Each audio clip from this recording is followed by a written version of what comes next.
chunks that we've done, so it's got that going for it. I don't really know why it was easier to read. I think he finally ran out of stuff to explain. I think it would be flattening for me to say that every part of the last stretch has had the exact same problems. I think you're kind of getting at something here. Like, this part, the problems feel like more of just this wind tunnel drag of this thing that is functionally collapsing inward. It really does feel like that's what I finally arrived at, is that Naruto gets so fucking bloated as a series that it eventually just collapses underneath, like, beneath its own weight. Kishimoto just so amazingly got lost in the sauce with all of the stuff that he just decided to stuff into this thing. Just characters, lore, magic system stuff, just all of that kind of deal. And it doesn't really fit. And it becomes more and more apparent as you get further on in this so immensely unnecessary final 200 chapters or so. If you ever end up in workshop hell, they have this fixation on repeating the words not to be prescriptive or I don't want to be prescriptive here. And that's normally a line I'm willing to rock with. I get it. I am 700 chapters into this man's work. I'm gonna be as fucking prescriptive as I want to at this point. I am Dr. Denard fucking Dale, MD. And when it comes to this last fucking stretch, it's really a chapter level problem in my opinion. Like, if I were to be a real... I'm gonna stop making jokes about, like, Orochimaru touching kids for a second. When you get down to, like, a sort of just structural level, we hit a point where chapters don't have real individual topics so much anymore for a lot of this 70 chapter stretch. Because like you're saying, like, collapsing in on its own weight, it's about Edo Tensei zombies, or it's about this Biju thing, or it's about these character threads that there's some real hardcore procrastination feeling on, or it's time for Sakura's sexism watch. And I guess that you can call it fatigue.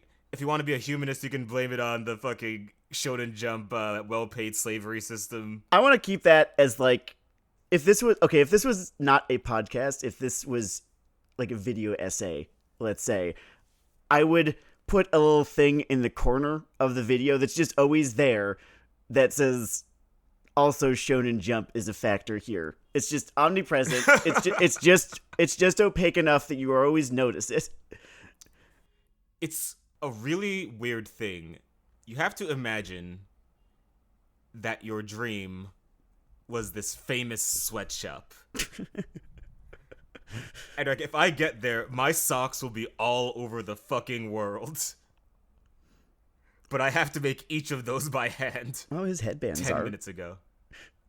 His headbands were. I am surprised. Well, actually, aesthetically not surprised, because human clothing, but the Akatsuki thing has pretty much lapped the headbands in terms of, like... Oh, the little clouds? Yeah. Yeah, because you could put a logo on a shirt and, or a pair of pants or what have you. You could put the little cloud basically on anything, and it's just the classical definition of the word meme. Oh, a point I made in real life to you that I should get into the Uzumakiad because it's kind of funny to me. Yeah.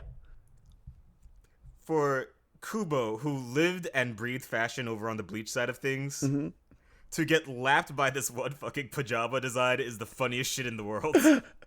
It's great. Yeah, because the cloud is kind of part of hypebeast culture, isn't it? In a way that nothing from Bleach really is, because, I don't know, Kubo's, he's a good draftsman, he's a decent character designer. He didn't really ever come up with, and I guess you can't do this on purpose, it either kind of happens or it doesn't, but he never came up with anything that translated so immensely well into hypebeast culture as the little Akatsuki cloud. It's really interesting. I think it may also be a side effect. Actually, no, this is me projecting my will onto the people. I was going to say that maybe Naruto had a little bit more critical leeway of people than Bleach, but I am just transposing Yeah, my here- opinion onto the world. Here we are, not giving it much leeway. Yeah. There was a point pretty early on in this. It was happening a little bit toward the end last time too, where I had a sort of sliver of hope for the Madara thing. Because he's sort of slowly becoming a gamer. Oh, like he was talking shit over the microphone? Yeah, and he's been shit talking this whole time, but it's like that flavorless, like, hit. And there was this point, I guess it's the Hashirama thing, where he lets himself color this guy a little, and I guess it's this idea that to the exception of wisdom or what's a good idea or his best interest, he will shout 1v1 me IRL with this guy. Whereas if everyone else were supposed to go, oh no, Madara just asked me to 1v1 him. My pants are full of shit. They're very different flavors to me. Does that make sense? A little bit. I've sort of been thinking about... I'm always thinking about how to make a thing work. You know, how okay, here's this element. I'm not going to be like, you should write a different story instead. Here, let me write that story for you. No, fuck that. I'm 700 chapters into this. I'm telling him what to fucking do. Well, I am more of an editor, I guess, than a writer. Mm-hmm. Just in my bones. And so I'm always thinking, okay, you want to do this. How can we make it good? So I'm thinking, how do you make Madara's arrogance good? How do you make his, I'm the best ninja in the world good? I think you have to make him more belligerent, and you have to quiche. You have to get used to the fact that he is a bad guy and people are supposed to hate him. I know you fucking adore your boy. I know he is your boy. You have to make him unlikable. Do you think that his real children feel envy for the protective love, like the warm hugging embrace that he gives fucking Madara for 200 chapters of this comic? It's actually kind of tragic, right? It's tragic. He loves this man so fucking much. He loves his smug child so goddamn much that in his reluctance to make him unlikable and, a hateable villain, a detestable villain on purpose, he made him a detestable, unlikable villain by accident, which is worse. You don't want that. Because of how obvious it is that the writer loves this guy and, just cannot fucking dream of him even losing fair and square, which, oh man, I have words about that later. It's impressive. Because I was going to go on this whole thing about how I don't fucking care anymore. But maybe that's a lie. Maybe that's a fucking lie. Because the sheer blue-balled fucking waste of potential energy I felt on Madara just basically being taken out. He might as well have had a heart attack. If he had just fucking... I would call it a ganking. Gank is the word that I would use. Yeah, and ganking, and you can end in a trick with a ninja thing, but I guess the thing by someone who has been outside of this, I guess that when he gets ganked, it's been 180 chapters. Jesus fucking Christ, what am I doing? Whatever. It's been 180 chapters of Madara the Madaraing, and at this point, after 180 chapters of this, I'm not even saying he has to lose this point. Fuck it. Maybe this is Madara dry humping the world forever. But the winner or loser of this thing, I kind of need to be within the loop of conflict that has unfolded until now. And for his intern, who has not been part of this whole tug of war, to be the thing that settles it or comes out on top, is the most high school premature ejaculation, just fucking nothing width of chalk dust. It is... Okay, to reference something of a cultural touchstone, it is Arya Stark getting the kill. Yeah. So much, or at least Arya is a person in the plot. Zetsu is, I guess he's going for sort of a nobody to nightmare thing. Maybe he wants a contrast to the fucking He's their Madara fucking Wank secretary. He's the fucking, I don't know, he's the Akatsuki EA. It is kind of fucking inexplicable to me. I think there is also still that structural weirdness. The particulars what are right or wrong with this whole thing are, it keeps on forcing me to backtrack on my fucking self. How so? Because earlier Sasuke sucks. I wanted him out of the fucking comic. I wanted him fucking gone. And his entire structural role of this mostly going to fucking Madara. And then they do the denouement fight with Sasuke anyway. The denouement fight with Sasuke was good. You know, just right off the bat, it was a very, very good, well done. Like, Kish is not a bad writer. That's the thing. Like, as bad as this gets, like you were saying earlier, there's never any one reason. You know, there's never any one thing that went wrong. So I do think that Kish ultimately is a good or at least competent writer. You know, Naruto does not, you know, stay good. It has, you know, this just deeply fucking unnecessary last third or so that really kind of really spoils just a whole lot of what was working about the first 2/3, right? But it's not that he is just a complete incompetent or anything like that. Can I drop my sort of biggest compliment to this before I forget it? What's that? As much as I'm going to bitch in this episode, if you were to sort of tally it up in terms of like panels and page counts and moments, there are technically more good pages and chapters and shit of Naruto than most people just ever get to make of any fucking thing. Yeah, I would agree. Most things don't even run for 100 or 200 or whatever fucking chapters. So if there are, and you know what, if I've made a lot of "you're a stupid child" jokes, but if Naruto was your thing, there are air math 311 good chapters of Naruto. I get it. Yeah, that's a lot. I think Kaguya-sama was probably one of my favorite manga of all time, and I think it only crested 200, right? Yeah, and that's a lot of stuff. In fact, here's another self-esteem boost for you.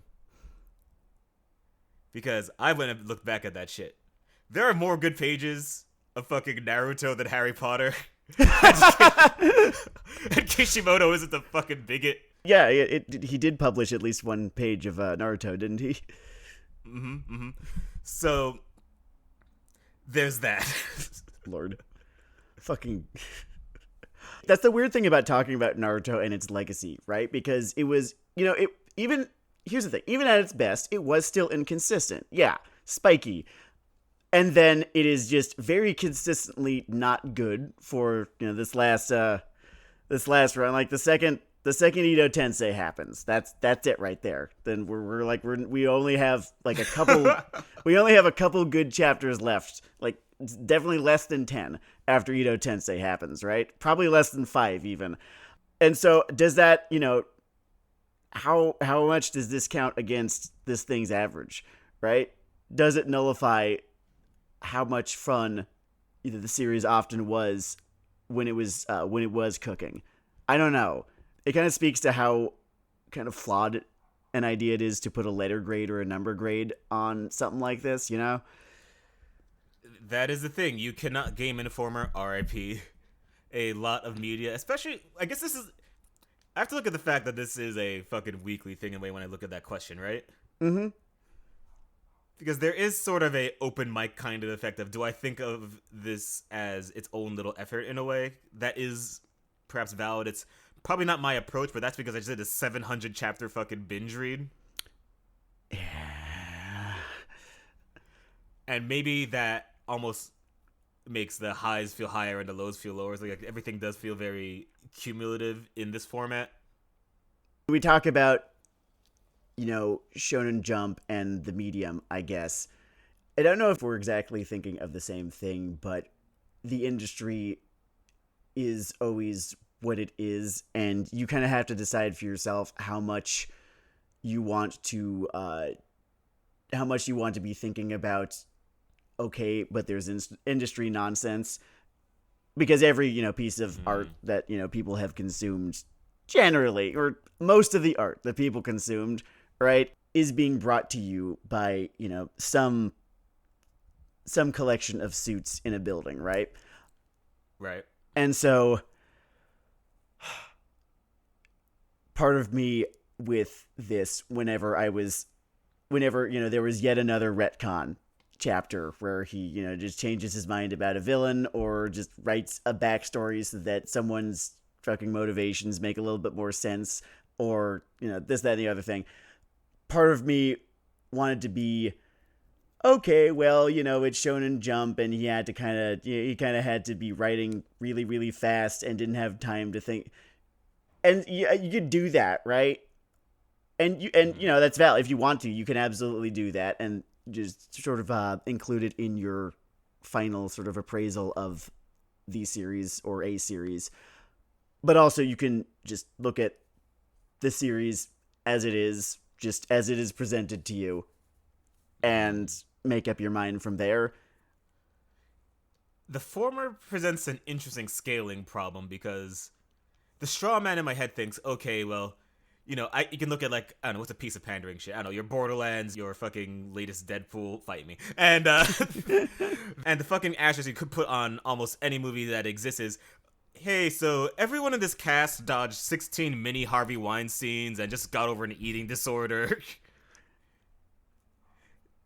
And I think, on one hand, okay, so there's obviously, like, some kind of scale limit to how much of a gap you can give those things. Also, if it comes up, my downstairs neighbor has a dog that is constantly in some kind of panic attack. I don't know if there's some kind of, like, recurring fire down there. No, it's just one of those white shitty dogs. Oh, okay. It's funny. You could be talking about the fur or the demographics of the owner. Anyway. I'll let you, listeners, decide what I meant. So yeah, you have to decide sort of for yourself whether the circumstances amount to trivia or interesting data or relevance or something integral. My answer depends on my fucking mood. And I just read all 700 chapters of fucking... Oh, so you're not in the most forgiving state of mind right now, are you? I think it's the moment that this accidentally connected me to the fucking younger generation in a way. Mm-hmm. Because I teach, right? Yeah. And I know in a very literal sense what people meant when they talk about aura. I get that shit. But when Madara's fucking shitty sage costume comes out, and it fucking finally clicks in my head, and I just hear in my head, 0 aura. No bitches. 0 aura, no bitches, D tier, all that shit. It is unfortunate because, once we hit that stride, we are there for a while. Wait, hold on. Sage mode Madara, that's when he puts on the nightgown and gets a dye job, right? Oh, yeah. I might be describing his fucking transformation poorly, but yeah, that's Oh, yeah, yeah, nerds, please. Maybe it is, maybe it isn't. Who cares anymore? This shit is... We're so far away from anything that's being said in panel actually mattering anymore. Maybe it's not called Sage mode. Please, just don't fucking at me at this point. And when I look at this sort of, like, hollowed out Madara thing, my also final compliment to this series, because after this I'm going fucking Smash mode, I don't fucking care anymore, is even this fucking heterochromia, magic eye, spirit Halloween white wig wearing Sage mode Madara looks better than whatever the fuck is going on in Boruto right now. You know what? I can't comment because I don't know what's going on in Boruto, because I know that whatever it is, I don't want to know. It'll not make my life better to know anything about that series. I have the Shonen Jump app. I have Bile Fascination. And every now and again, I'll just look at a few pages of one of these chapters.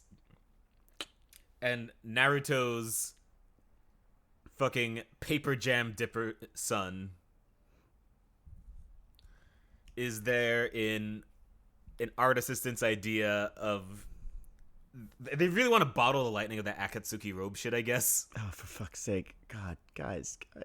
He could have just existed in the epilogue. What if you wrote a different comic? Quiche, you're Quiche. There's name recognition. It might have been successful. This Boruto is one of those things where I actually am going to give the suits, an outsized share of the blame. Maybe it's not even an outsized share of blame. Like, Boruto exists because they wanted Naruto money. They're hoping for lightning to strike twice.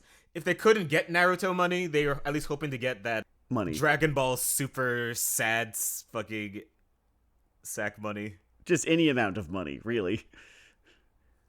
What's the opposite of Constantinople? I know what the opposite is. Fucking Dragon Ball Istanbul? Super or fucking Boruto. What was that? Istanbul. Istanbul. Not because it's not Constantinople. Go ahead. Go on.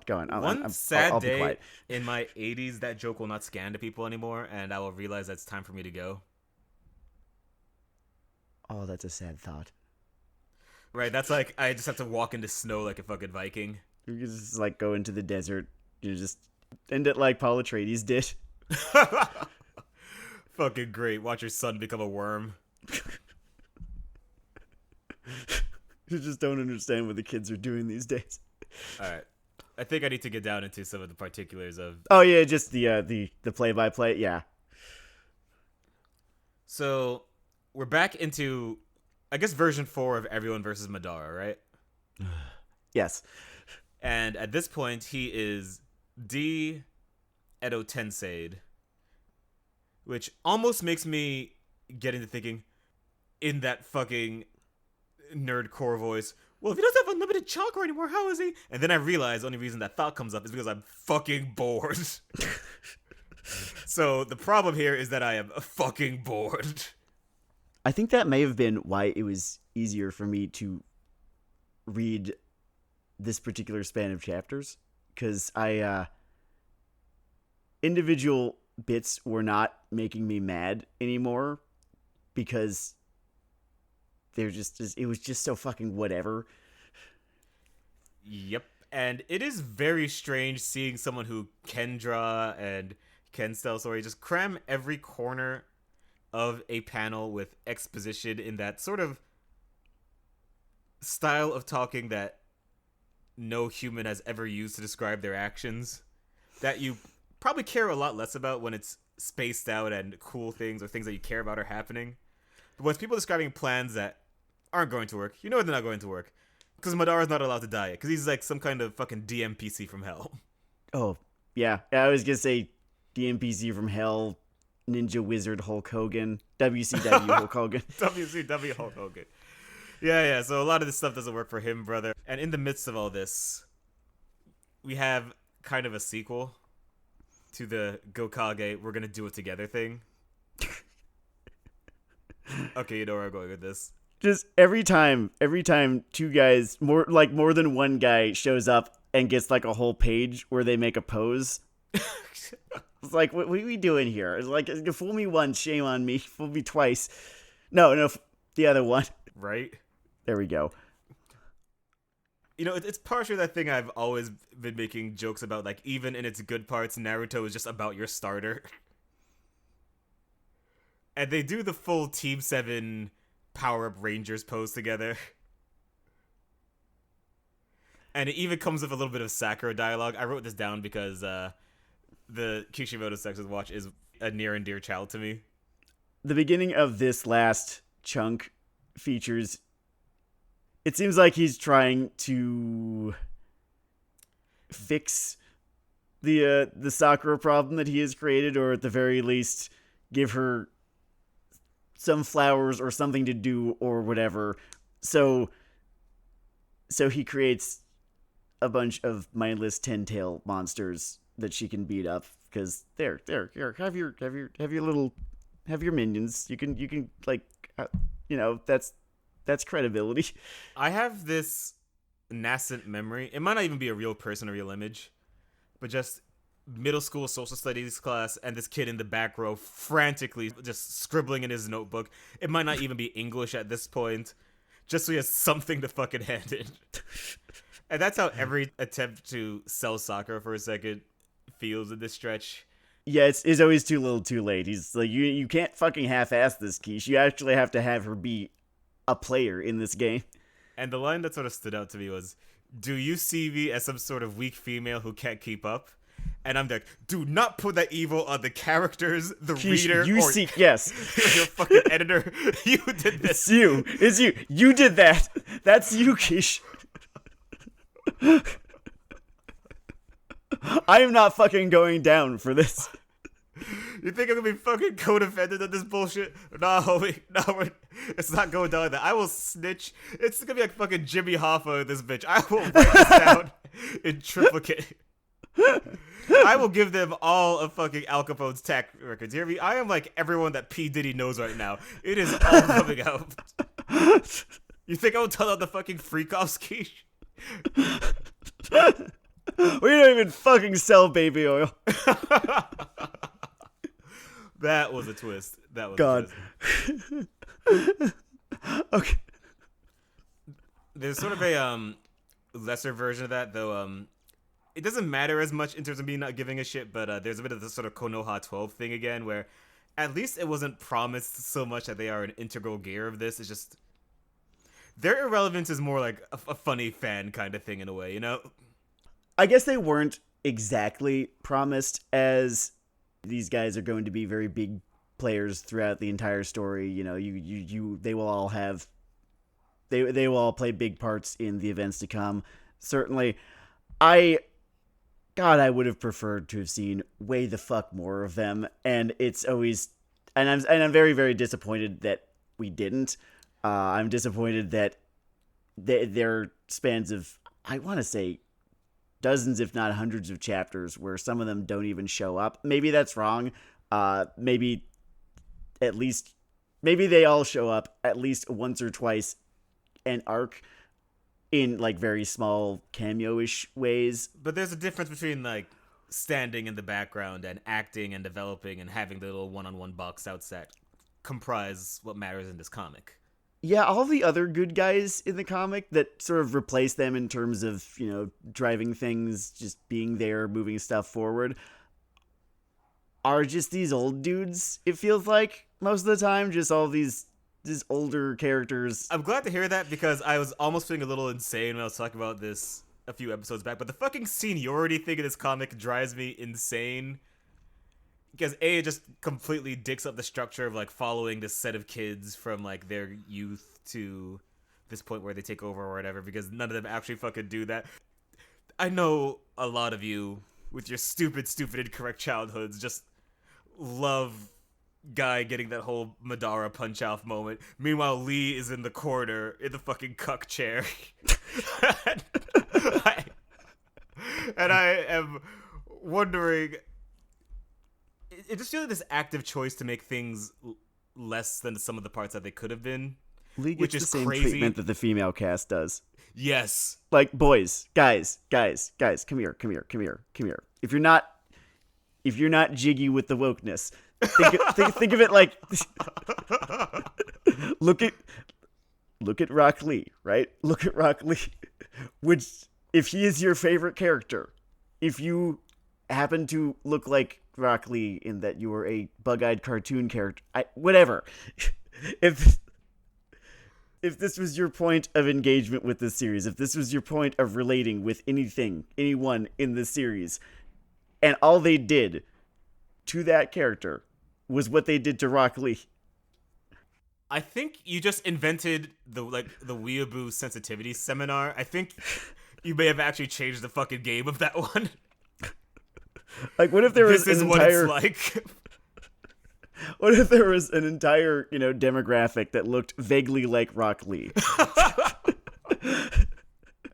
And Rock Lee is treated the way he is in this comic. Do you think that people, do you think that critics or whatever the hell we are, podcast hosts, or just whoever, just people in Instagram threads or comment threads, do you think that they would say, yeah, Keisha's really good at writing Rock Lee's? No. Oh, yeah, Keish does write by Rock Lee's. No, he doesn't do right by Rock Lee's.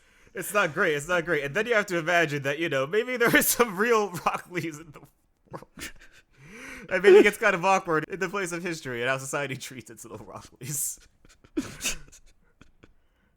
So the attempt is made for the Peanut Gallery to sort of do their social studies homework in the last minute here. They're standing behind Naruto pointing, and it's a lot of why. When I say why, I mean why, question mark, not exclamation point, not why, semicolon, like, good thing coming, just why. Why? And I get very pissy about that kind of thing. By the way, in terms of complaining about particulars, let me tell you what kind of ride it's going to be, because Sam has really upgraded our note game. Good job, Sam. I'm actually kind of proud of this. And I am on chapter 632 of me bitching out of 630 through 700. I'm not going to go over all of them, but I need you to understand how quickly my fucking blood pressure ticks up, basically, until we... Honestly, in terms of ballsy moves, and it kind of works out for him in terms of this thing's legacy, whatever you call it, just putting what should be the ending of this after you do all this garbage and saying, I'm going to do the good ending too anyway, is fucking kind of historic. Like, the cast iron balls of fucking... I have to respect it. At the same time, it was proof. It was proof that we didn't fucking need to do any of this shit. We didn't need Edo Tensei. He could have just had a little arc where they wrap shit up with Akatsuki, and then those 2 chapters, they don't even reference any of the shit that happened with Madara in those chapters. Not really. Hey, in fact, here's some candy for those of you who like the whole Uchiha thing. You know what would have worked perfectly fine structurally at all this? And it fits his pattern of behavior? He gets all those little truth bombs after his little fucking Itachi fight, and his eye sort of whinges. He does the Hokage thing. His eye sort of tweaks. He looks up. I'm gonna blow up the fucking moon! To be fair, I am slightly biased by the fact that Kishimoto, in my opinion, just writes unhinged better than has a point. My appraisal is that he writes heroes way better than villains, and when he does write villains well, it's better when they're nuts than when they are completely, what would you call it, of sound mind and body. Yeah. So I want to get into, this is weirdly kind of my least funny point. Not in any kind of grim kind of way, just more of a tech thing in my head. Mm-hmm. But Madara, in his motivations, is supposed to sort of have the Toby thing. Like, he sees this world full of pain, it kind of hurts him, right? Yeah. And I think one thing that actually kind of is why his character sucks, and why the gamer thing almost works in a way, the way he behaves doesn't really have a relationship with, like, embracing or rejecting that kind of pain. No, not really. And he basically has, like, a humanist platform, but he wants to have, like, this cool sociopath edge to him in how his character's presented, which can be a thing if it's done in a way where he is more putting on airs, or there's this, like, sense of compensation, which you can project that onto him, but it's not really the dish you are being served in this restaurant. So I had kind of an open question that I sort of asked myself / the two of us while I was reading this, because Madara was going on some rant about what if peace, war, cycle, and I felt my brain just melting out of my ears as he went on. There's just something fundamentally uninteresting about a villain whose motivation is just philosophical nuance, just ponderous philosophical nuance, the way that Madara's, and I guess Toby, although like he says it's not, but it is, but whatever. that's a whole other fucking thing. But the way Madara's seems to be, where he's got this grand idea about, you know, here's what is wrong with, you know, everything, and it's this very, very just esoteric point. And I don't know why anime gets like this, because it so fucking often does. You will have the most woo motives on your villain imaginable. They have just sort of discourse poisoned themselves, and are convinced that there are these just ideas and patterns in something that and it's all so amazingly divorced from anything that's actually happening in the world or in the world of the story, and what even happened to that character themselves. And I think actually the latter one is probably has a little bit more to do with why I hate it so much. And you'll like Naruto's themes, I don't know if they were cribbed from Gundam, but they're very similar to Gundams, especially Universal Century. And yeah, that's in there.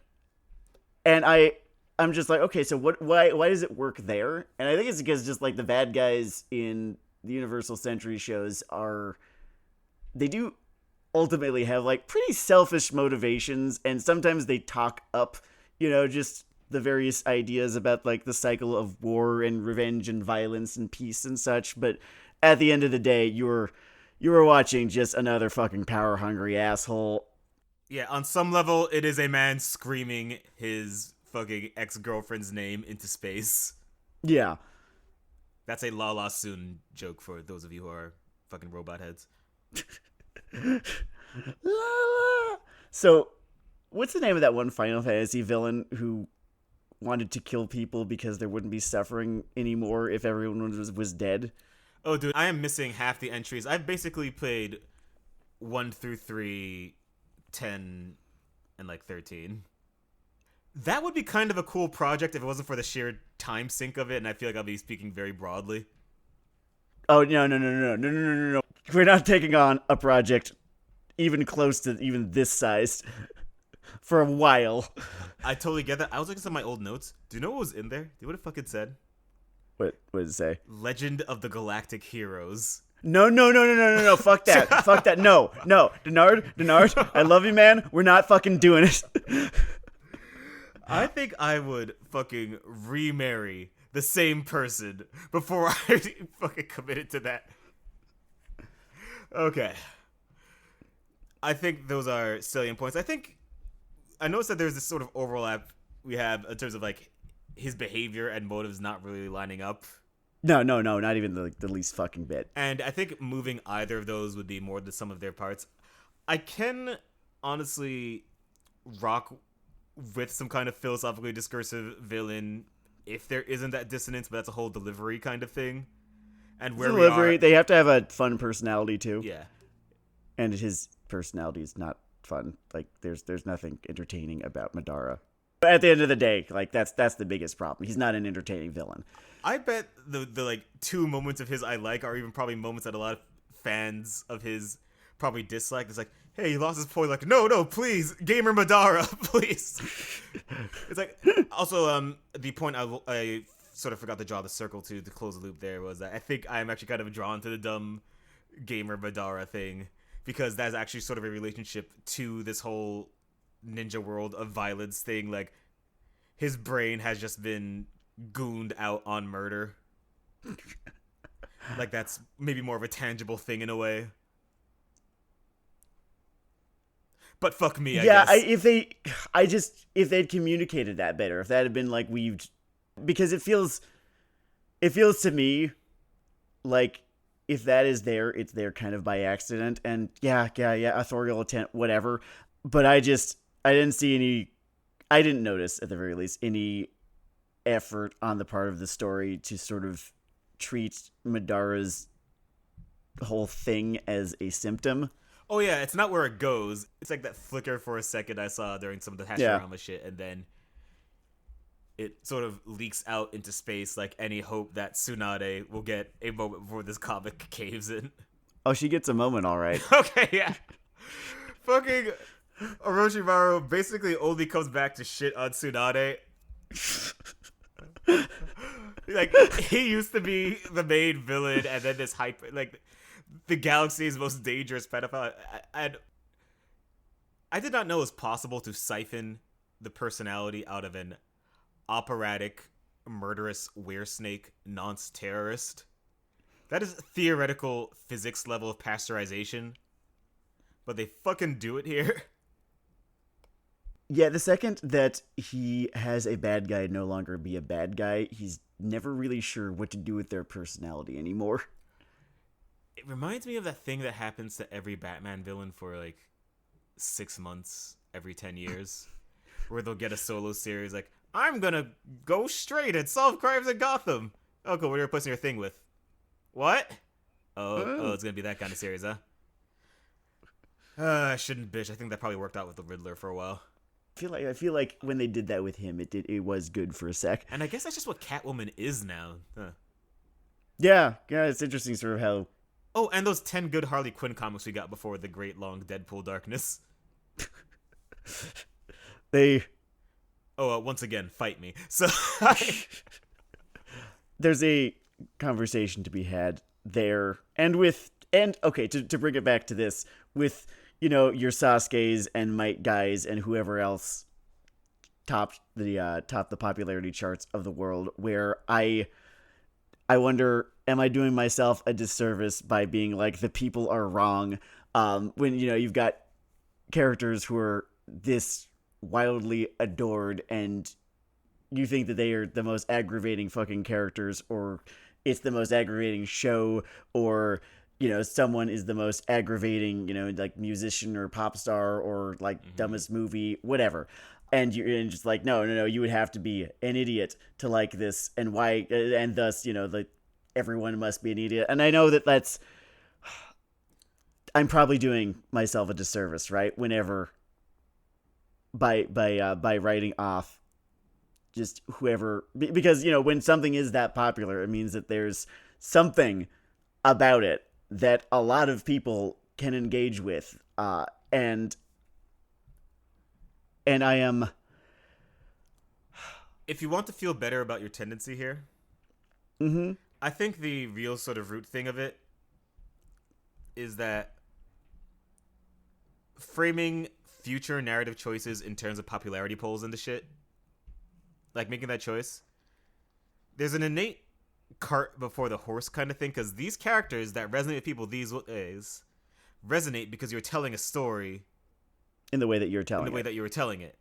Yeah. And now you're going to chase like the popularity outcomes of previous stories, or just telling more stories that keep resonating in this way. Like, you could build up more people that way. There could be 17 people in fucking, God, what do the kids like these days? Not Jujutsu Kaisen anymore, because I fucking told all of you. I fucking warned you. I told you this was trash from the fucking jump. But that could have had 5 people that resonated, people like Rip-Off Kakashi did. Instead, he had the one. Because whatever story he accidentally told that one time about him, he did not do with the other people. And even that story he told about him wasn't much of a story. But that's a whole other fucking rant. I hear people shit talk the protagonists of that. Like, you've failed in your job as a shonen battle manga author if no one takes the protagonist himself seriously. Dude, I don't want to subject you to Kaisen. I think it's why I might do the fucking Patreon bonus show of me just ranting about the week's releases on fucking Sundays. We'll see how it goes. We'll see how it goes, yeah. I'm gonna cycle back to my Tsunade thing. Sure. I wanted to just point out that Orochimaru comes in saying, "What a sad sight you are, Tsunade." Does seppuku exist in Naruto? Is there a samurai, right? It has to. Like, there has to be. Seppuku has to exist as a concept, as a thing that people do. What else is there for her anymore? Jesus fucking Christ. I've been a little divided on the worst punking out. High level, the worst one actually is just no Danzo face-off. Literal moment punking out, it has to be the mitotic regeneration rant followed by getting stabbed in the stomach. It was fucking over after that. That was it. You can't come back from that. You might as well have actually killed her at that point. Also, in terms of how the healing works in the last 120 pages of this, I would like it pointed out, for as much as Tsunade's and Sakura's White Mage role was hyped up, hit point for hit point, I think Naruto out-heals them. No! There's nothing left, Seth. They took fucking everything. He even grows... What the fuck, guy? He even grows Kakashi's fucking eye. I swear, there's... Is it funny to him? Is he doing it on purpose? I don't want to get too lost in, authorial intent versus reader interpretation here, but it does almost feel like a bit at this point, right? I will say this. If it is a bit, I will raise my grade for this fucking series by an entire letter. Yes, basically. It gets 1. Like, it doesn't get 2, it gets 1. It gets 1. It is Just this universe that is diegetically sexist. It's something he's commenting on. It's fucking funny. It's like sort of how I don't think that prison school is problematic because there's some intent. Yeah, if this is some action adventure prison school shit, fucking points. Good job. It would also be extremely unusual.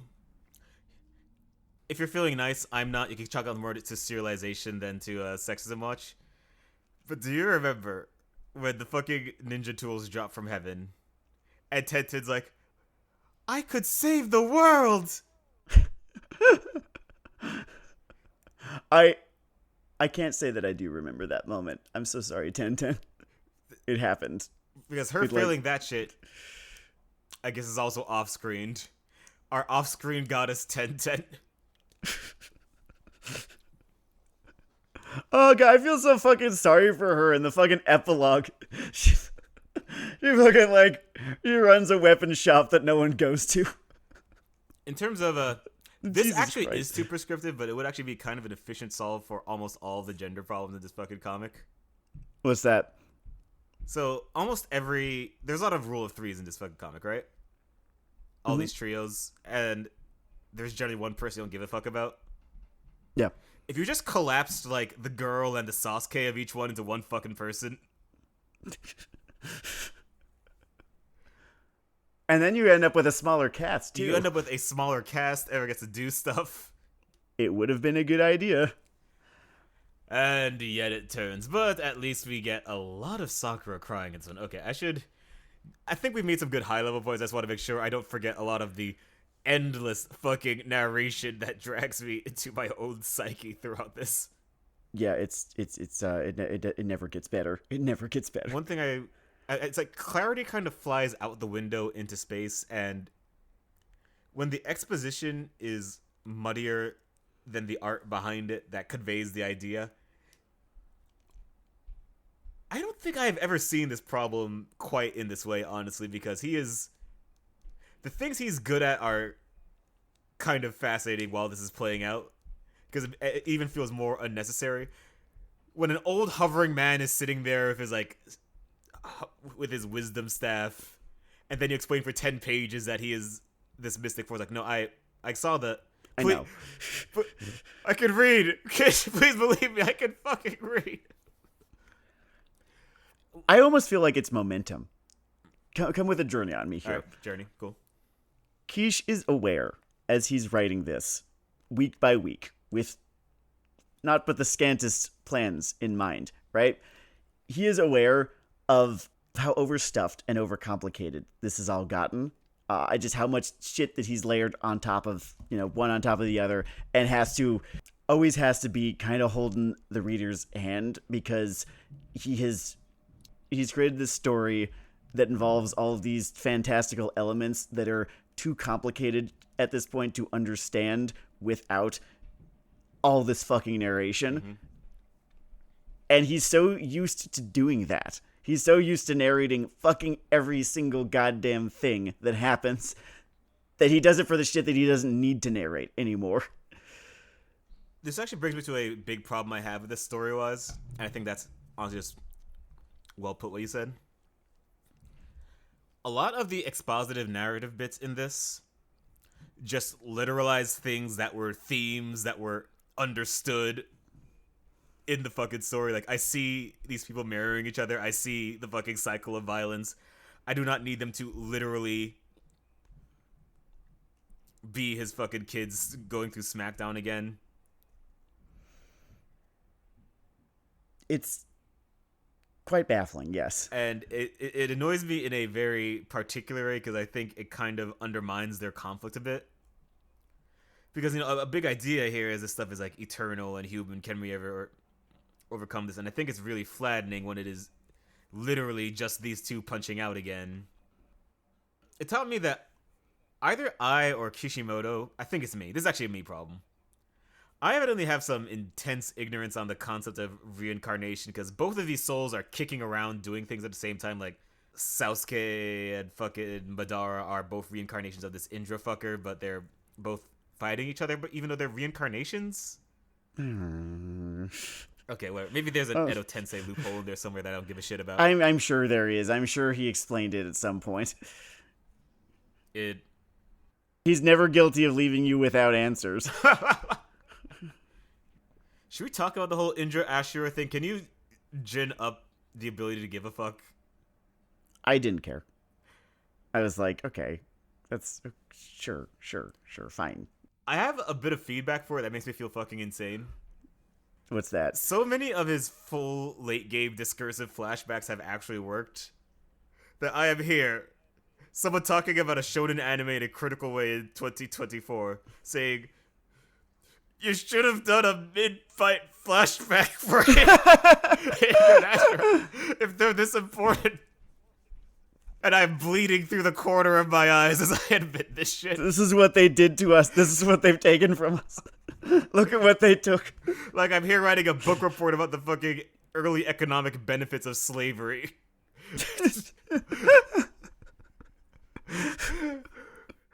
It's kind of a nutty moment for me. The flashbacks to me are just this tragic. I think I've touched on this before, but they are so tragic to me in that they are proof that he can write and not do all this unnecessary bullshit and not come up with all these really, really, really annoying plot twists or undermine, something that was working, or like he could just write a story and do it pretty well and pretty efficiently, and then he doesn't. The main story is anything but that, or at least it is during this phase of the manga. Yep, I think it's almost like if you're only in tune when you're like playing pop punk. Or practicing. Or you're only in tune in fucking practice, and every time you come on stage, it is just this fucking horror show. In terms of the amount of shit going on here, by the way, there's a movie that I like a lot. One of our mutual friends actually really dislikes this one, so it's kind of funny that this is my example, but he'll live. I like Skyfall, right? Mm-hmm. And one thing that's kind of interesting about it is its finale decides to just slowly pare down the standard noise until it's just sort of this one single point of conflict, right? Yeah. Yeah, just two guys, well, three people and a gun. Yeah. And we are so far in the opposite with all this that he even realizes it and says, "Oh shit, I better try to Skyfall this bitch," and loops back with the Naruto Sasuke fight. This ending is so special to me because it's almost a defense of serialization that a man could just say, "Oh, fuck that up. Let's try that again." I'll take a mulligan on this one, guys. We still drawing 7 cards? You can draw 7 cards if I can draw 7 cards.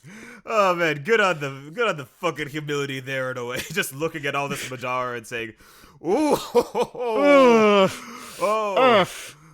oh man, my therapist says radical accountability is in this year." And it's like, well, who among us, you know?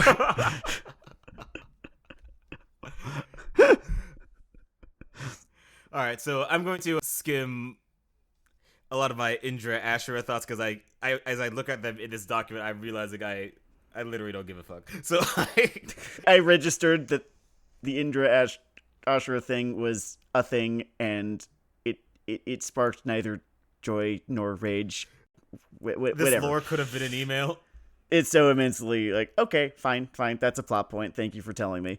And as I go through a lot of these expository bits, like this last minute lore sort of stuff, I actually relate to the series again a bit. I specifically relate to Toby, because once I had a hero, and he let me down too. And he was a hero who invented a box. And this box said to wrap it up. It's time to wrap it up.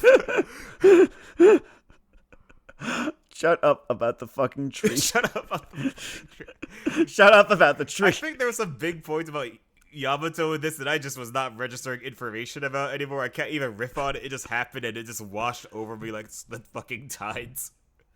Poor fucking guy. He doesn't even get a line once he gets released from his, whatever the fuck happened to him. Does he ever talk to Orochimaru after the whole bottle baby I guess there was that one arc, yeah. I think he might have. I don't. Okay, so there was this point that happened when Obito we have Ten Tails Obito. There's gonna be a Ten Tails Madara too, and same problem. Honestly, is this why does in anime and JRPGs especially, why does it always fucking come down to a laser beam fight with this fucked up looking shirtless dude who just ate God, and is just talking fucking nonsense about wooey woo bullshit like I was saying earlier. There are two scenes that, as a nerd, I feel sort of heart contractions during. There's a Western one and an Eastern one. Okay.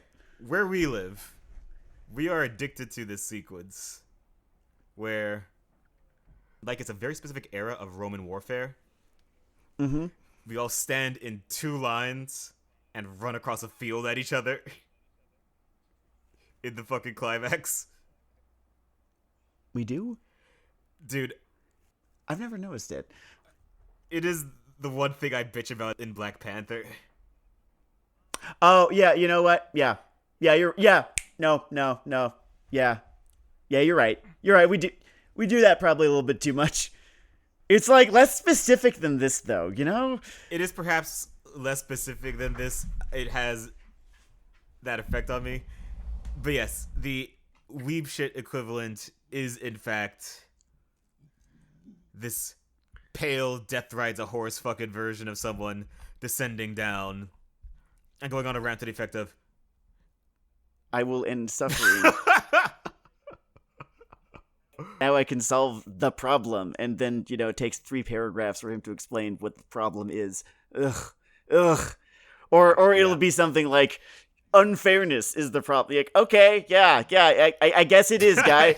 Thanks, Kafka. I'll admit that I have been a part of the anti-unfairness lobby for some time. I gotta give Kafka his flowers. He was fun.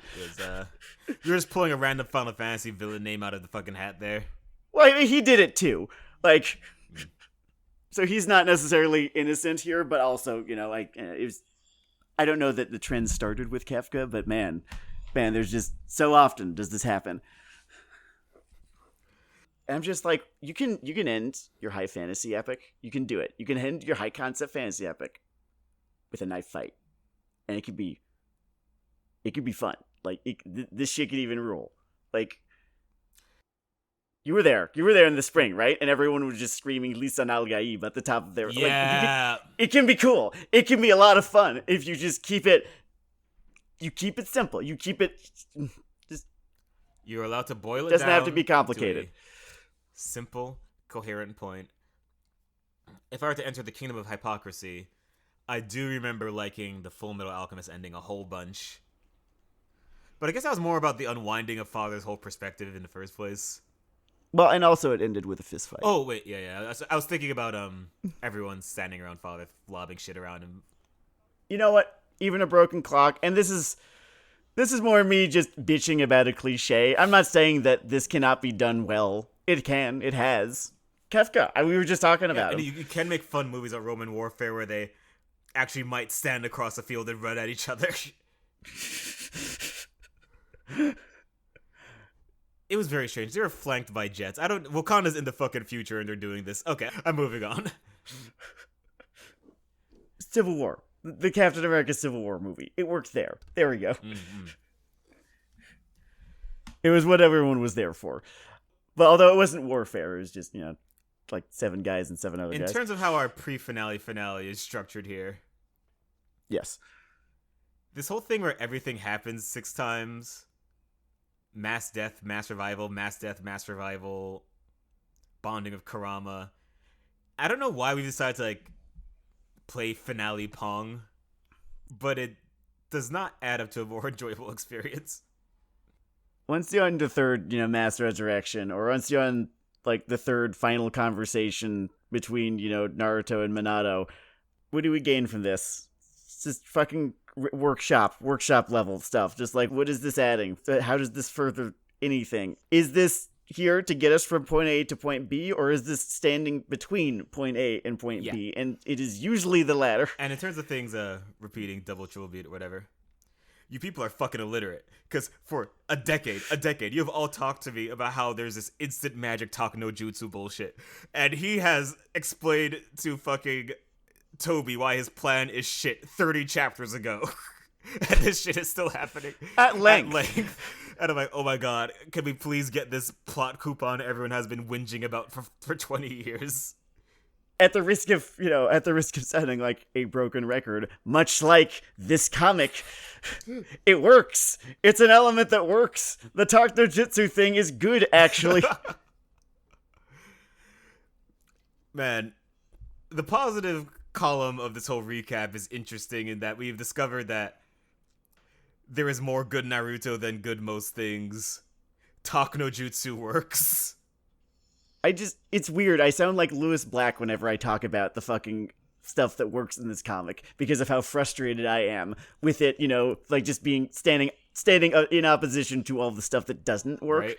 And so I see all of this potential. I see all of this, like, Keish, you had something here. You did. You do. Yeah, like we were saying earlier, there's a lot to love about Naruto, and if you get to chapter 700 and you still remember the stuff that you love, then I think that is completely real. That's valid. I don't think you're wrong. I think you're wrong. It's also probably just hard to forget 311 chapters of content. Yeah. Maybe that's how you build a life. But it's also really fucking hard for me to forget 200 chapters of bullshit. Oh, we love Lewis Black in this house. By the way, if any of you are curious, we do also have Gemma. Again, we are a Piggy Noises podcast. Oh, is that? Oh, are those coming through? Yeah, she's licking herself right now. Listen, there's a short list of elements of this planet that is keeping one of us from some kind of incident, and Piggy Noises' dog is one of them. Okay, Piggy Noises' dog is why I have not. It's why I have not. Yeah. Yep. It's good. It's just some podcast. There's gonna be a fucking ad read. Dog, okay? So I'm... Dog. Maybe once we get the Patreon up and running, I could, just send... Gemma pics can be involved in that, because, you guys, she's adorable. Gemma does a good sprint. Unlike chapters 630 through 690. One thing about the action in this stretch, and again, you could if you fucking AI'd the fucking chatter off these pages, I would still understand it, which is part of what makes my fucking eye twitch. But they're basically reading each other's Spark Notes or Wikia pages, descriptions at each other of their abilities at this point. It's not only frustrating in and of itself, but for the people you already fucking know, you already just know how this shit works. I'm of two minds. Actually, never mind. I'm not. It sucks. He is of one mind. It is an angry mind. It sounds like Lewis Black. The thing that I was noticing in these chapters is that the panel-to-panel, and especially the page-to-page continuity, just on a very, structural kind of level, just really, really, really took a hard left turn. And not a left turn to good places, the one that goes to bad places. It used to make sense when he'd transition from one scene to another within a chapter, right? It used to that used to make sense. It will happen in the middle of conversations before the conversation has reached a stopping point, or it will happen in the middle of a page, or it will happen at the end of a page and you don't really notice it. And not even that way where someone says something, obviously cliffhangery. No, they'll just say something. It will just be a line that is meant to be followed by another line. Instead, it's followed by a completely different scene. Again, you kind of feel yourself going a little nuts trying to keep up with this business. I wonder, is it because we read this one page at a time instead of reading it with the tankobon, where you're supposed to be looking at 2 pages and it just flows a little bit? Because I know that there are one or two pages where it does flow all the way from left to right and then top to bottom, and those are the big, kind of splash pagey kind of things that he does. And I do get that, but I'm talking about more than just that. It's the just direct flow throughout this whole extended stretch. Yeah, exactly. You turn the page and suddenly we're somewhere the fuck else now, and it's like, wait, what, why? It's I wouldn't notice it if it were being done well. I think that's an interesting covering question. I'll make a bet with the readership here. If I go into a fucking Barnes and Noble and I just flap through the last 3 in print and come back less enraged, I will upload a little errata episode. Fucking 99.5.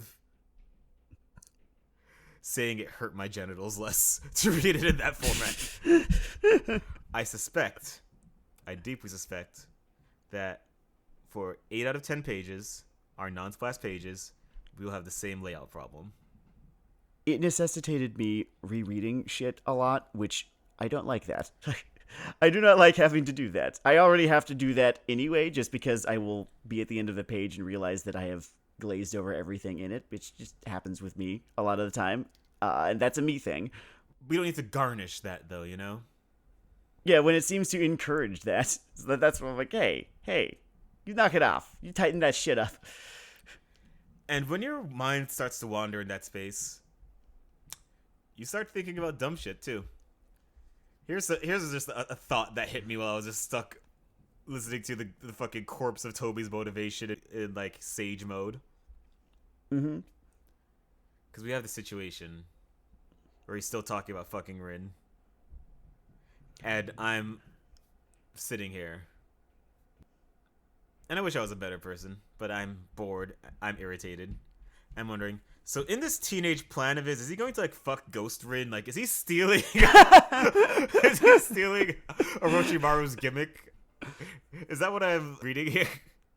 He never even fucked not Ghost Rin. How could he know? How could he know? That's why Naruto screams that this world is a lie. Because it goes back to your thesis on darkness in Naruto. Do you know what's better than darkness? Right, yeah, fucking pussy. Oh man. Yeah, all of the most aggravating fucking villains in this series are the most maidenless of them, for sure. Absolutely. Like, Kisame fucks. Madara does not fuck. Madara reproduced asexually, I'm sure of it.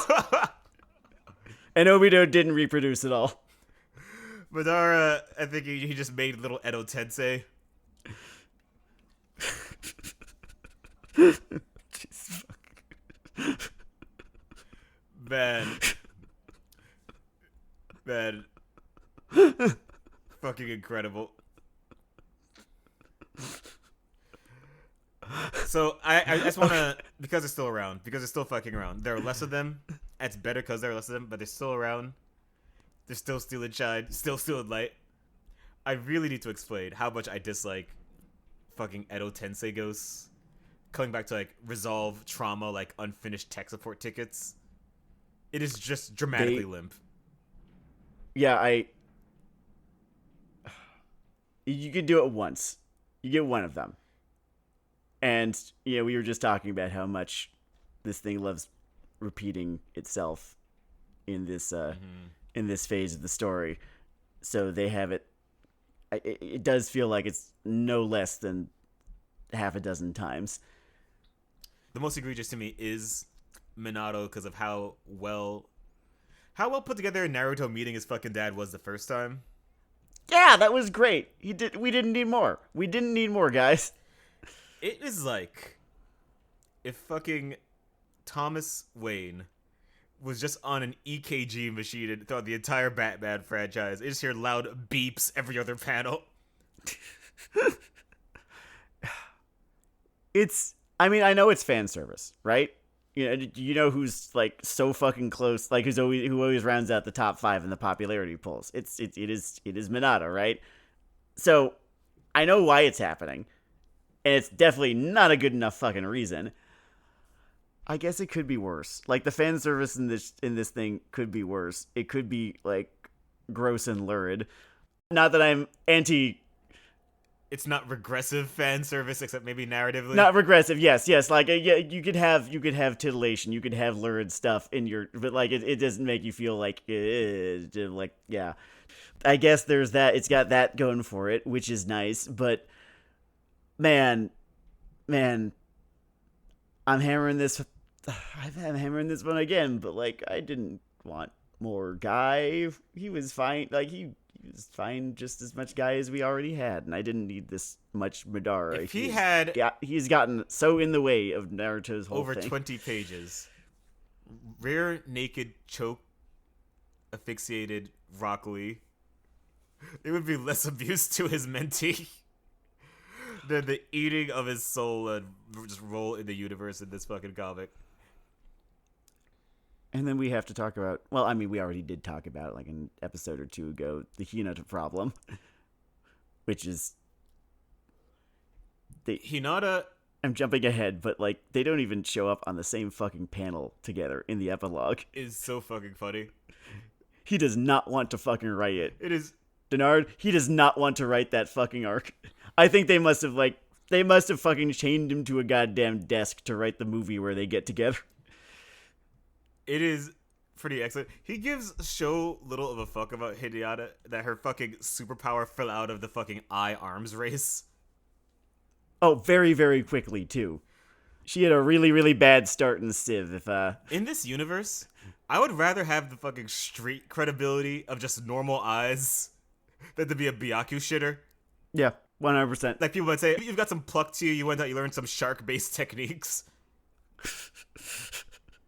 Yeah, because Kasame fucks. I guess Hinata is canonically sort of a shitty Nepo baby. I guess it's almost interesting that she seems to be aware of this.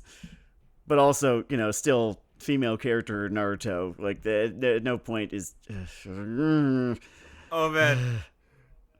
It was so funny when she got womboed by pain immediately. Speaking of this, the constant usurpation of character shit. Mm-hmm. Via seniority. Oh, yeah, how... Obito almost steals Pain's fucking death.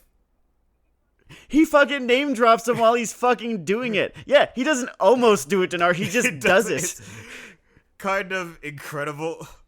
He just found his ward's space in the history textbooks and just glued his fucking yearbook photo over it. Oh, God. I have a theory. It's a little silly. What's that? I think one reason Kakashi is remembered as well as he is, I think he is the only mentor figure in Naruto that doesn't pull that shit.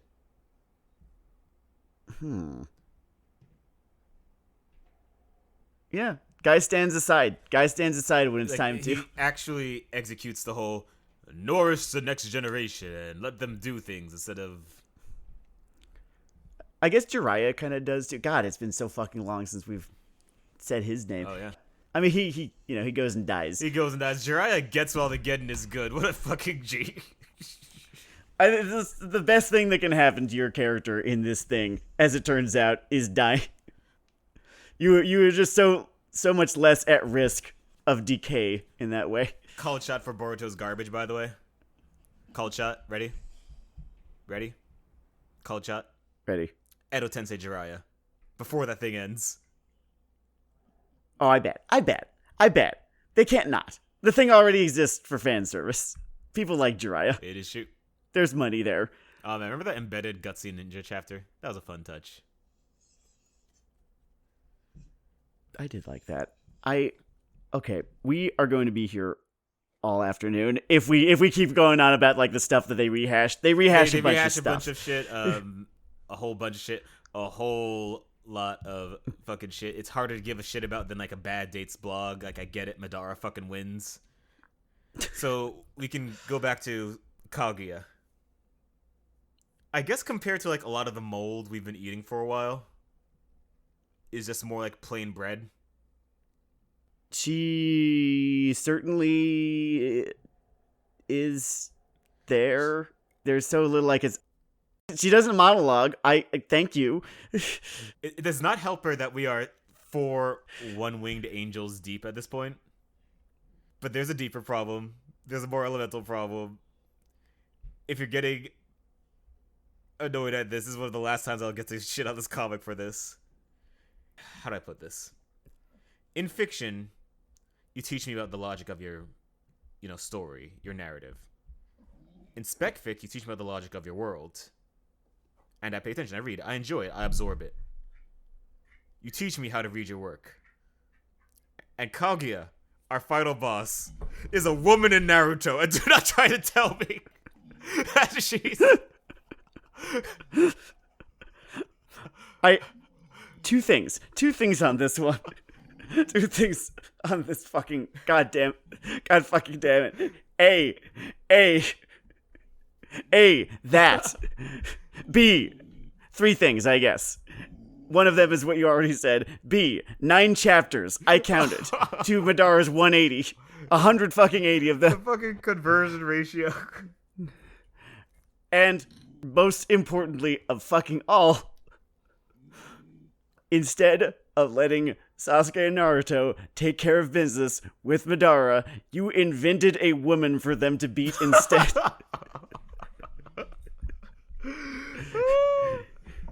You just kind of decided, yeah, she's like, I'll just have someone say that she's really powerful. Like more powerful even. Yeah, If I saw a few people did point at her. It's the same thing, right? Kish, I don't understand why you're enamored the way you are with your creation. Is truly some fucking Pygmalion shit. Just the way that he lusts after Madara. I don't get why he protects himself. Sasuke is like a vessel for Orochi, Madara, Tobi's rebirth, right? I think that Madara is a vessel for Kishimoto to enter this world. I don't want to armchair, but yeah, he does feel like a pretty bog standard villainous Gary Stu, certainly. And fuck, I hate that. I hate that word. I hate that term so goddamn much. But what is the point of building him up as this Omega level threat? Whether he did a good job or not. Whether you did a good job or not, Kish. If not to make his defeat, a greater triumph.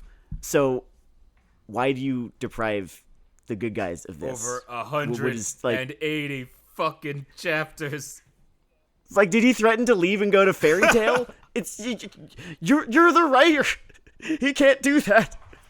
God, it's like, what are you trying to preserve? Like, how does the story suffer if he loses? I don't think the story suffers, Kish. I think you do. There is a page where Naruto is reflecting on his journey until here because, we're getting toward the fucking end of the comic. The name of the comic named Naruto, not Madara. Debatable at this fucking point, I guess. Well, prescriptively, it's called. It's called incredible. Naruto. Jesus fucking Christ. He looks back at all these people he's interacted with. You have Zabuza in there. And I sort of look at that good 311 of the faces. And I suddenly kind of understand legalizing euthanasia. Sometimes when you're done, you're fucking done. You're fucking done. It's like, it's over. It's over. Just there's dignity in death. Let people tap. Like, have Naruto being hoisted above everyone in the air after fucking getting over the pain thing. God damn it. It's a fucking Breakfast Club ending shot, dude. He needed 30 chapters after that. 30 chapters to, wrap shit up with Toby. However you please. He needed 30 chapters to wrap shit up with Toby, and I guess maybe Kabuto was still, skulking about, so maybe wrap shit up with him, too. And then you do those last 2 or 3 chapters where, Naruto and Sasuke fight, and then you're done. You're done. When Kabuto came back in this, I became very glad that I matured in a way that I could separate just narrative satisfaction from, logic questions. Because there is no logic or structural kind of quibble of Kabuto fucking coming back here because they did put him in the character development box. In practice, in motion, it's just fucking lame. Yeah, it's just lame. He's lame. I don't like him. I don't like looking at him. Get Dragon Boy out of my face. With his weird dragon umbilical dick kind of attached to fucking, who was it, Sasuke's stomach? Why? Well, no, I'm not going to whinge at weird shit. Sometimes weird shit's fun. It's the Sound Village calendar card. Honestly, one of the most interesting things from these last 70 chapters was, and probably the only thing I could even call a dub that they gave to Sakura, and her punching a random monster is not a fucking dub. That is, in fact, condescension. That is patronizing. Yeah, that was not going on a t-shirt. The only dub that they really gave her was when she just decides, okay, well, he's gonna die, so I'm gonna fucking open up his chest and literally manually beat the guy's heart. That was cool. It made the medic ninja thing feel like it really mattered for the first time in a long while. Yeah, it was the closest to going hard as anything she's ever done. So, there's your flowers, Quiche. One flower. You get one, not flowers. Flower. I guess that's why after that, Naruto needed to learn how to regrow people's eyes. Just to make sure you understood where we stand here. Like I said, flower. Singular. Namesake. Okay, so should I talk about this Kaguya fight mechanically? It's nothing to really write home about. There is less. Yeah, she has battle zone no she... jutsu. I don't. I was like, I'm not saying the line. I'm not saying it again because it's going to dilute it. But like, she summons a fucking battle zone. I don't like, man, bad fight already. Like it's like auto fail. It's like that. That's lame. That's so lame. And you know what? For once, I actually am going to double down on a logical thing because this one actually did bother me. Mm-hmm. So her entire gimmick is she is all chakra, the chakra person. 2 chakra, 2 Kaguya, right? Mm-hmm.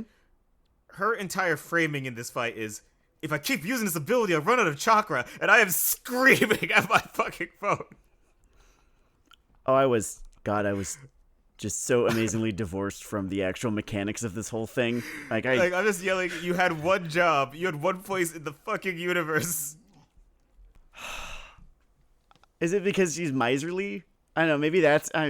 It's played off as the vanilla Naruto tactic, like... Yeah, okay, so I'm not gonna... Yeah, no, they don't get the benefit of the doubt here.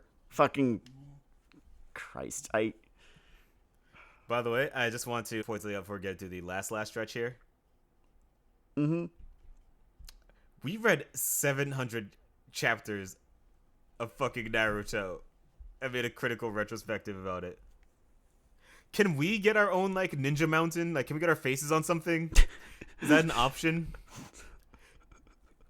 Someone asked us to do this. It's so, like, I'm not... Or can someone, like, dedicate themselves to being, like, a shittier version of me? Can we get our own Boruto? I could do with a shittier version of me out there. That'd actually be pretty useful. I wouldn't say no to that. Otaku heck, right? I'm just confused. It's just why is the climax of this thing so immensely removed from anything that was happening? I don't get it. He also had an opportunity to make a bunch of people smile, to cash in more on a joke that worked. I thought coming back to it, I thought I would fucking hate it. I was all about it. When fucking Ninja Centerfold works on the One-Winged Angel chick... Yeah, they should have had that be what did it. They should have just clinched it right fucking there. Like, clinch it with that, and like maybe if you needed it to be, you know, like a physical kind of like beat down, have him do like the barrage thing that he did with the Shadow Clones towards the beginning of the story, and that was his thing. And I'm just a little sad that we pushed out of a 700 chapter brick joke. That would have been fucking legendary. That would have... People would have been mad, and they would have been wrong. Yeah. Also, you know, it would make it more about the themes where he's sort of this off-kill. Fuck it all. It's fine. He got more mature and thus boring. There is a little Kakashi thing I wanted to talk about because it also bugged me because I guess I'm on a character writing binge today. And I guess I wanted to, on the way out, show that I can be a semi-serious human being.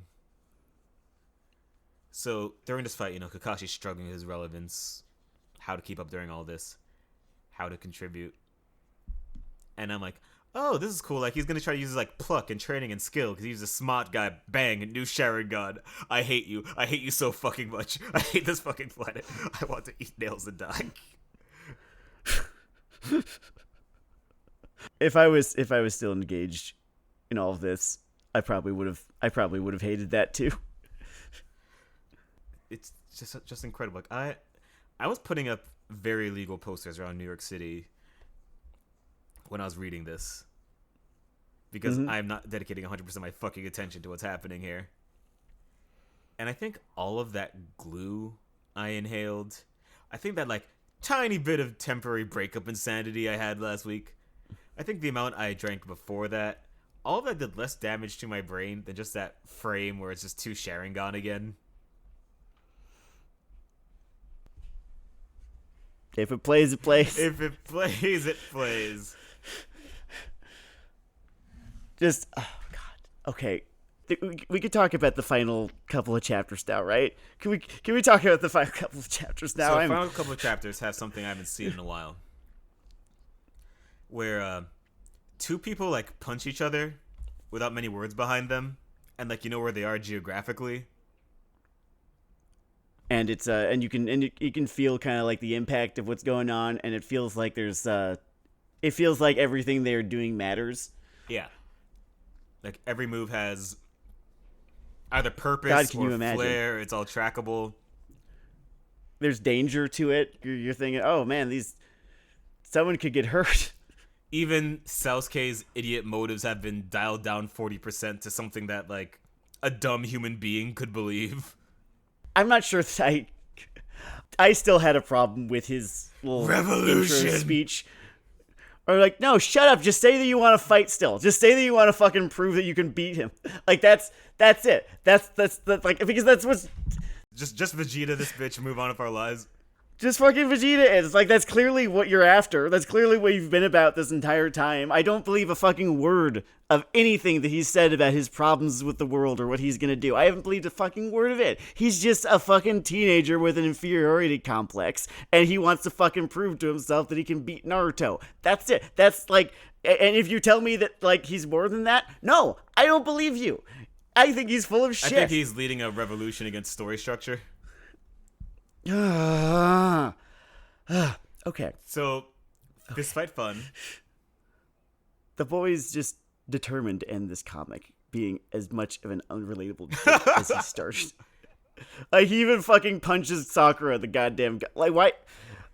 You know, somehow, all the Sakura shit in here... Is that, like, a bit that the two of them do together? It's like, to see their faces. Oh, none of them get it. None of the other... No one besides you and me get that this is really funny, I think actually. that Sakura thinks it's a bit at this point. Like, that's her version of... Nope, not going down that road. No, no, not doing that, not doing that. Not gonna moralize. Not moralizing anything that happens in a fucking story. That's the dark path. That leads to nowhere good.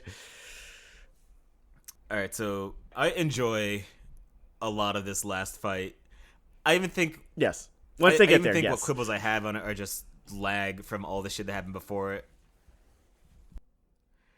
I will say that I think that Naruto, for all of its impact on manga and anime, I think that it may have had the biggest impact on gaming history. Because fucking No Man's Sky and Cyberpunk 2077 said, oh, you can just do it again? Oh, fuck wallowing in my shit. Yeah, let's just do it again. So you know what, kids? Never give up. After you've ruined your marriage, job, comic, whatever, fucking do it again. Just do it again. Nothing's so fucked that you can't try again. Yeah. Like, if there's not a corpse involved, and even then, like, I don't know, is there like a defibrillator around? Like, give it the college try, you know? That's what Naruto says to do. Never give up. Yeah, and neither did Kish. Even when he probably should have. Even when he probably should have just put his pen down, he kept fucking... He kept writing another chapter. Kishimoto, like a fucking lawyer, gets to sit down at conventions and say, hey, remember Naruto at its good ending? And everyone has to grit their teeth. Fucking... We get fucking, like, 200 chapters of Madara. And... all he needed was this shit. All he fucking needed was this, because it's good. It, like... Man, you know what's, like, fucking crazy is that, on the whole, I'm pretty sure... Hiraka was the better comic, but it doesn't fucking matter because it doesn't matter. Literally none of that matters because at the very end, you have your superhero protagonist who's been saying this whole time, oh, I want to be the #1 hero because this is a shonen battle manga. You have him in the story as a powerless fucking salaryman. And the secret to not doing that is to not do that. There's this legend. I think every music department has their version of this. This is the Princeton one. Mm-hmm. Oh, I went to Princeton. I'm smarter than you.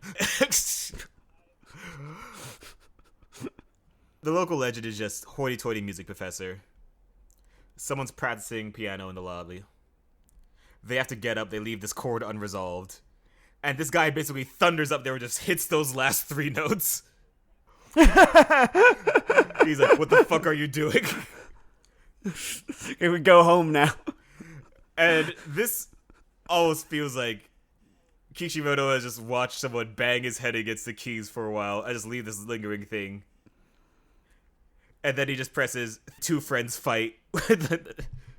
This fucking C-sharp shit here. And he gets to leave on that fucking double. I'm going to spend a very long time. Well, probably not that long. I'm going to spend a while thinking about what the better, simpler, more streamlined version of Naruto could have been that doesn't sacrifice all of the stuff that Kish still wanted to do. Like, yeah, kill your darlings, but how do we keep it a fundamentally the same, the same world, same characters, same story, but have it just be just slim down just a little bit. Just go for a run once a morning. You want Naruto to lose a bit of weight? It's a little less pork in the ramen. It's for your health, Naruto. At the end of this, right? We're at the end of this comic, and it is good, right? Because I don't know, just Kish, he has his weaknesses as a writer, and the big ones that I have identified, right, are he can't write women, and when he tries, he embarrasses himself. He has a really hard time balancing engagement with complexity. He's way the fuck better at writing good guys than he is at writing bad guys, which is weird because it's usually the opposite. It's usually very, very difficult to write a good, engaging, interesting hero, and it's so easy to write, it's so easy to write a bad guy. That's there from the beginning. I read the first fucking chapter of this like it's fucking demo. Naruto, the kid, shines in that thing. Do you remember the name of that guy who took him hostage? Do you remember what he looks like? No. He had white hair, Gray. I think. Maybe. So now, Gray. Okay, so, yeah. It's kind of interesting tendency to see there early on. Go on. It's the weirdest fucking thing because rarely, if ever, is the most aggravating character in a story the bad guy. Usually, there will be some side character who's annoying or just bad or I don't know. Just it's a very unique problem. Not a unique problem. It's a rare problem.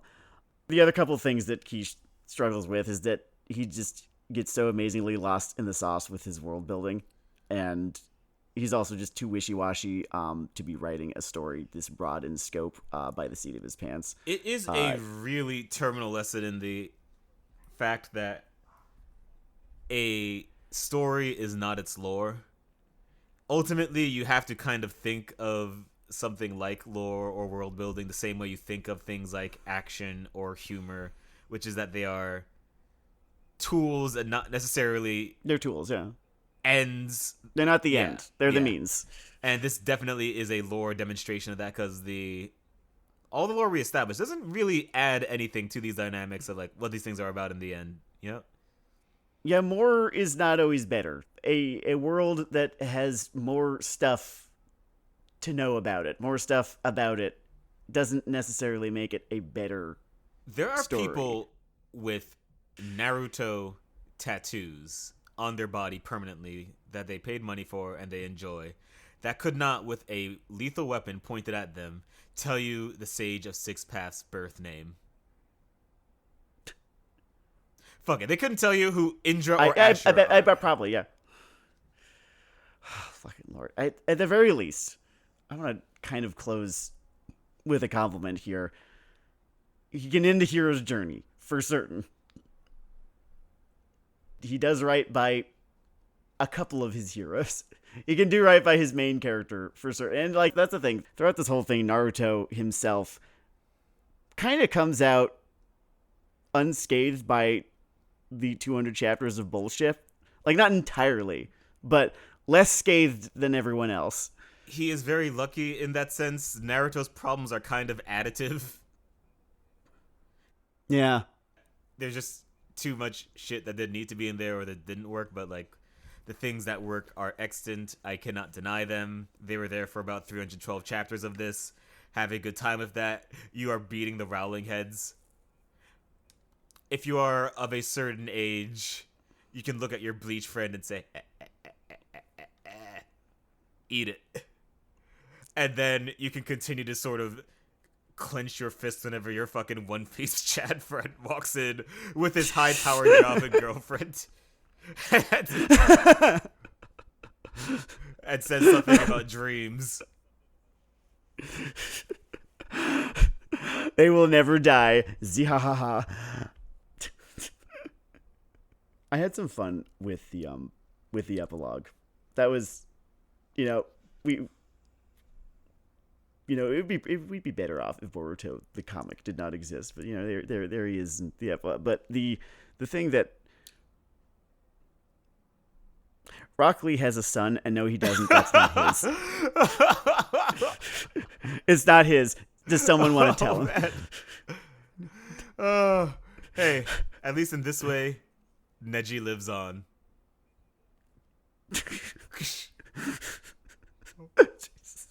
No. Oh man.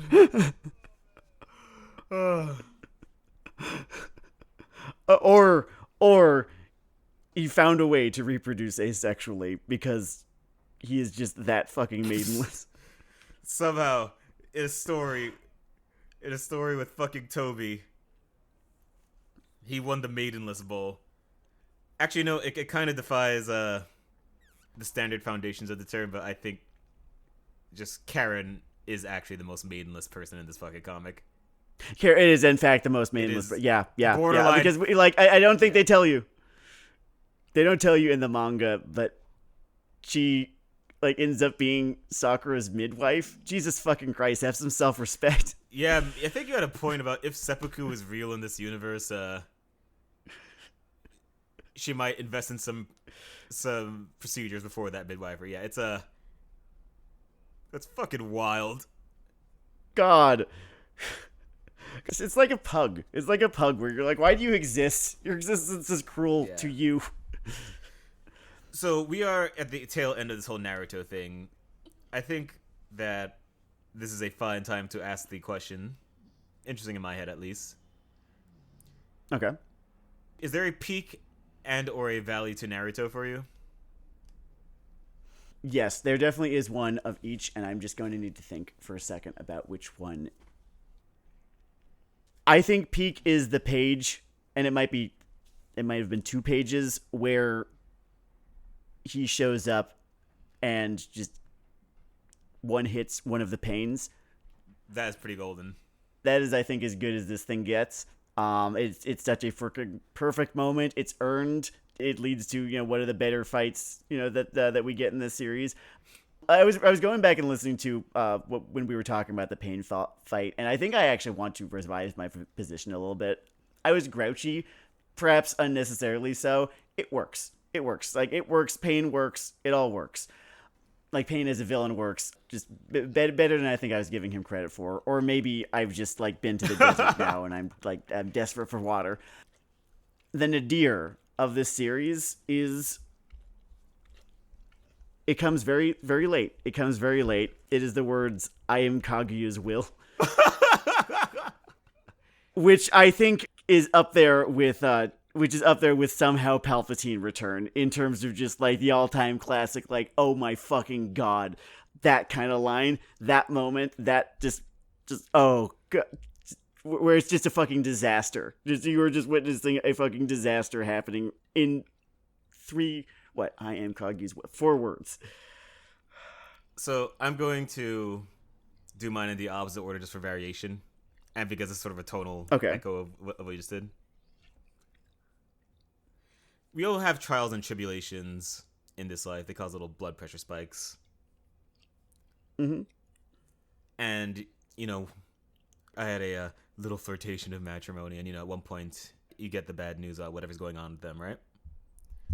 That blood pressure spike was about 85% of the negative emotion I felt. Then when I read, "What will you do about the second meteor?" And I realized I was doing this shit again. What will you do about the second fucking meteor? Is perhaps why so much. I mean, I'll check out. I'll check check out. I'll out. check out then. Yeah, it's just okay. We're doing hack shit now. Yeah, Okay, I it's don't like, oh, care. cool. I don't I'm care out. anymore. Naruto's over. It's good to know. I'm glad I know. Runner up from when things mattered more is just. There are a lot of it was me's all along. I find the one where Toby established Akatsuki to be the most kind of one for me. It just takes the most from a character, but Yeah, it does. also is, however, from a better written stretch of it. Maybe this is recency bias too. Like maybe like I am Kaguya as well as recency bias, but it's just four words. 4 words just rendered the entire fucking last 200 chapters moot. And my peak is actually very close to yours. While the entire narrative is very strong, really great. I really had I guess for what I like in stories, the sort of full circle from all the outcasts, the lonely swing set, yada yada things that are memes now, to just all the people that were in the face of what to them is a god, about to drop some CIA torture. He demands Naruto's location, and they say, he's at Ligma. I really enjoyed all of those. Yes, that was kind of perfect. I so very much enjoyed that entire sequence. He's at Mount Bofa.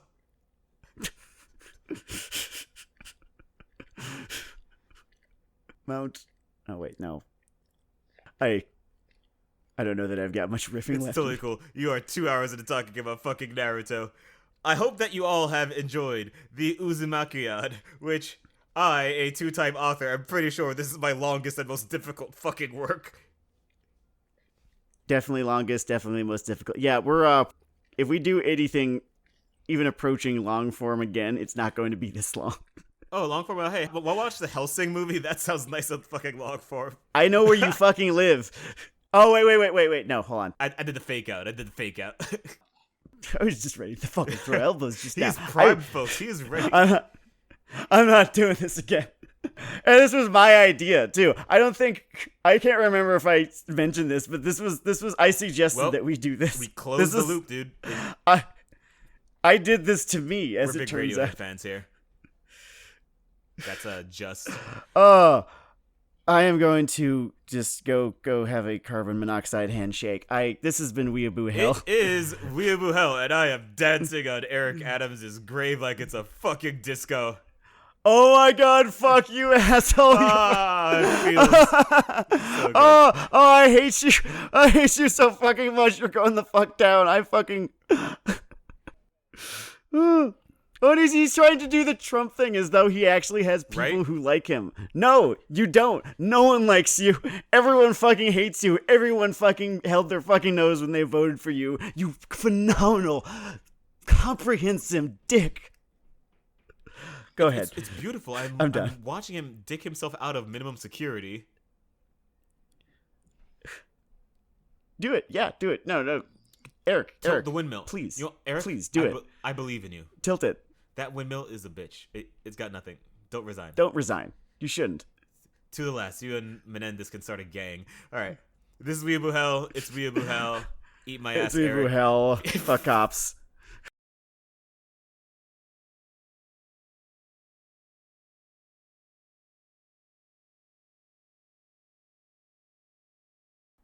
I don't know if the thoughts that I have about that are...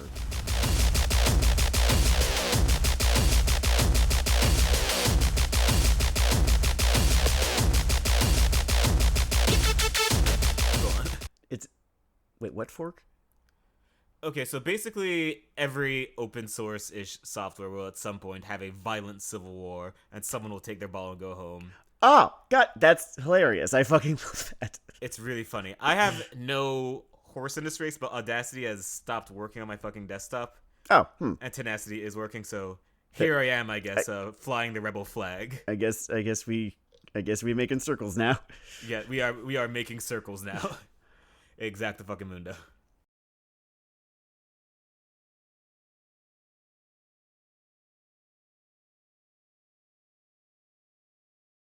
or of which is which. Hey, get off the couch. Hey, no.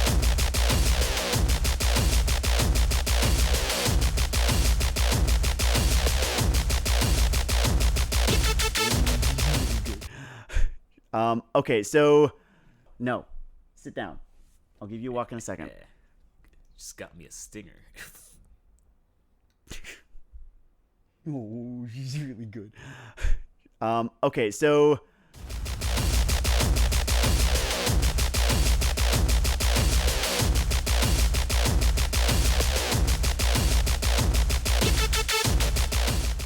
Hey, I know it's odd for the Uzumakiad to end 4 times, but so does Naruto.